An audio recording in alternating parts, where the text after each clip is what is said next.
Greetings, ladies and gentlemen, and welcome to this latest narration of the web series The Survivor Becomes a Dungeon. If you are new to the series, there is a playlist listed down below in the description. And as always, I hope that you enjoy. Chapter 54. Sylvia, Point of View. The dwarven woman sat at the original campfire circle, having borrowed a large pot from the cooks as she watched some water warm up to a boil. She was in the middle of carefully carving some of the mantis chitin, shaping it in material to serve as vambraces for Isaac's armor. Miriam sat close by as she shaped and sewed on her hide shirt and half skirt while following Sylvia's measurements. The duo focused intently on their labor for some time.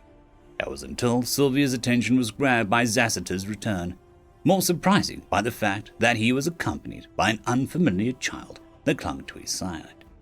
"Shepherd," she said, almost hesitantly, as she considered her words. Where did you find the pantless child?" she asked, worried plainly in her voice.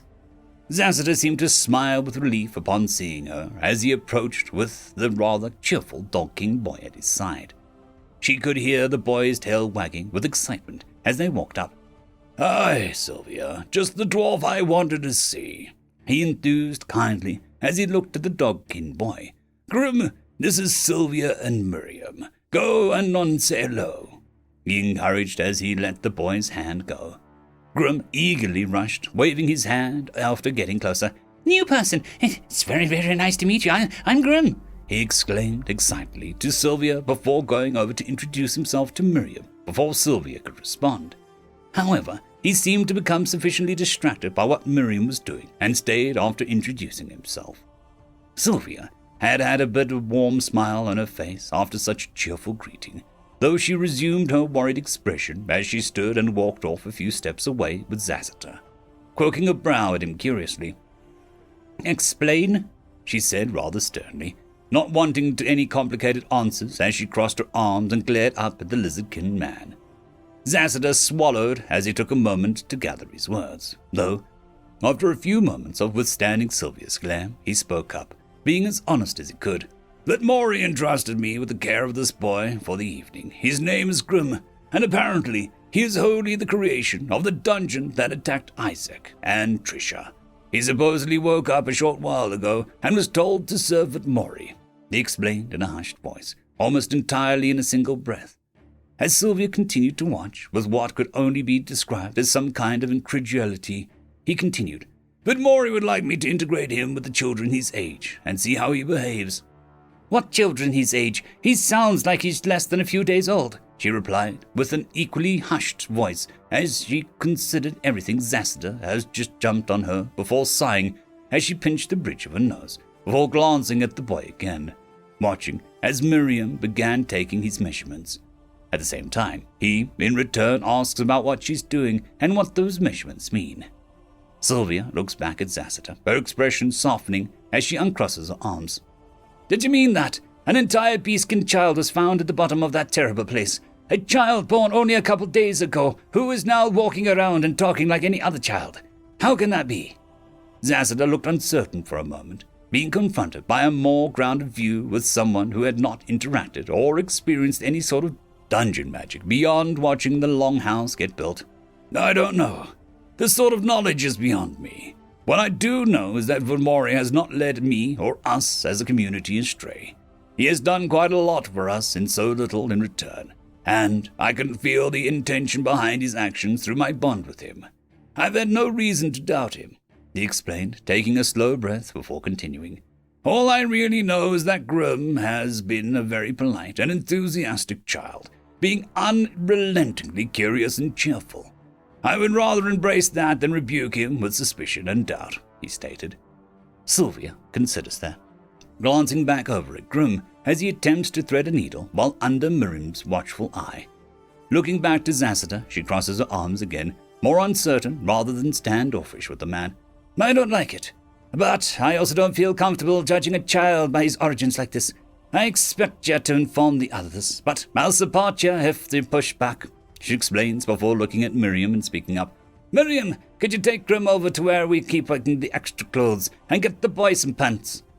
Miriam smiled pleasantly as she gave a nod. "Yes, ma'am." She then stood, as she offered her hand to Grim. "Come along, let's put those measurements to good use."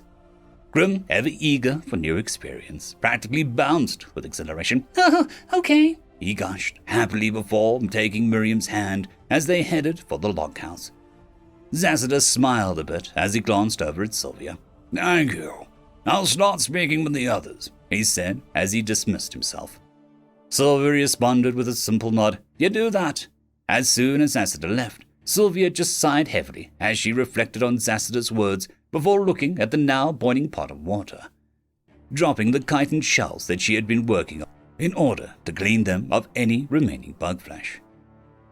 Revire point of view. Revire was the slightest bit flustered, mainly due to the fact that in a single day on the back of an imperially trained drake on its rider, they closed the distance that took her and Rhiannon 4 to 5 days of travel on foot and cart. For now, they've landed before the sunset and begun setting up camp. The Drake Wardens were hearty enough that they were down to business in no time, setting up tents, getting a fire going, and securing the perimeter. All the while, a team of 2 Drake Wardens headed off to hunt some fresh game for both the people and the mounts. She was mildly amused, however, turning her attention to the ladies-in-waiting who forced their way onto this trip, intending on looking after the Empress as she joined us on this journey. Most of the noble ladies were out of their depth. While not overly indignant or spoiled, they were comparatively useless when it came to setting up the royal tents or contributing towards the campsite. They did somehow manage to get some tea going, which was refreshing in itself. There was one lady-in-waiting who managed to hold her own. She was the daughter of one of the Imperial Knight Commanders, and instead of following her father's footsteps, she was pushed to test as one of the Empress's ladies-in-waiting. She was selected, much to her surprise. The Empress mentioned that this particular lady was something known as a tomboy, whatever that means. Regardless, the boyish woman took the lead in the woman's half of the camp, working alongside some of the female Drake Wardens in putting up the tents.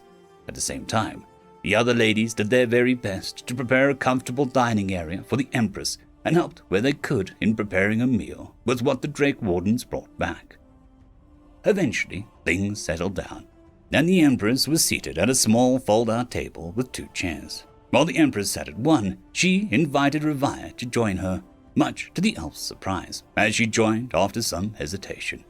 The food was served, which ended up being a hearty stew of wild game, wild tubers and mushrooms, and some cream that was brought with them, all accompanied by a black tea of the Empress's choice. The duo quietly ate before the Empress spoke up. "Sir, Revire," she started, seemingly searching for her words.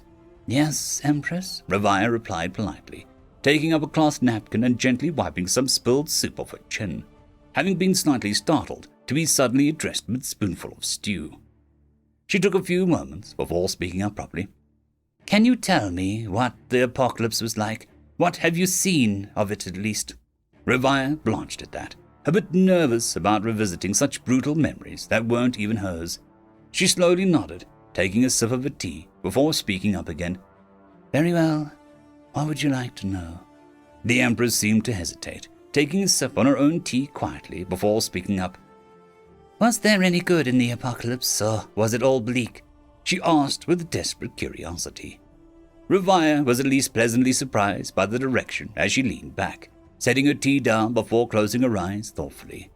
After a few more moments, she opened her eyes and spoke up. "I'd say I really liked the PDAs. They were extremely beneficial to state of living late in the apocalypse." The Empress looked utterly confused by that statement, poking her brow. "PDAs? Really? Personal digital assistants saved the day. An old device even in my days." Revire couldn't help but tilt her head curiously at that. "No.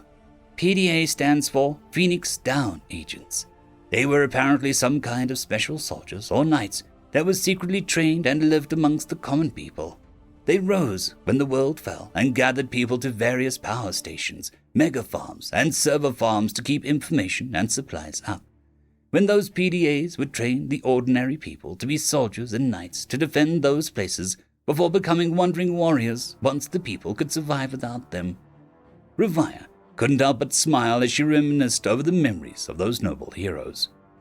The Empress couldn't help but be entranced by what she heard, forgetting about the stew, and she sipped her tea, gesturing for Revire to continue. Revia smiled and continued going over the memories that she had seen. They had these magical devices on their wrists that projected illusions or pages that showed living maps, information about their own health and conditions of their bodies, kept track of their missions and objectives, and even how many of those bullets they had in their gun things. It was a magic tool on a level that I couldn't even imagine before, though perhaps I'll try my hand at creating something like that with those diamonds that W.R.E produces. She couldn't help but explain excitedly, getting herself somewhat riled up for the future.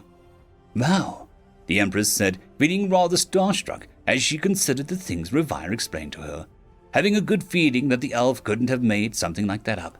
Gosh, all of that reminds me of a few video games I used to play. How interesting, she exclaimed, though she quickly sobered after remembering the details were coming from a very real apocalypse where many people died. Revia was not off-put too much, more curious about the Empress mentioned. What is a video game? She asked curiously. The Empress smiled kindly. Well, that's a big question. Let's see. Where to begin? End of chapter. There is a new legend on the horizon. Blueberry Cat has taken the T6 Patreon spot. Thank you very much, and I'm sure that I speak for everyone when I say that. I would just like to thank our T5 members, Lord Azrekahl, AmbroseKTal, Quantem Wensday, Dragzoon W.R.E, Blueberry Cat, Cam Maxwell, Casper Arnholtz, Bushmaster 177, and Leslie 517. Thank you very much.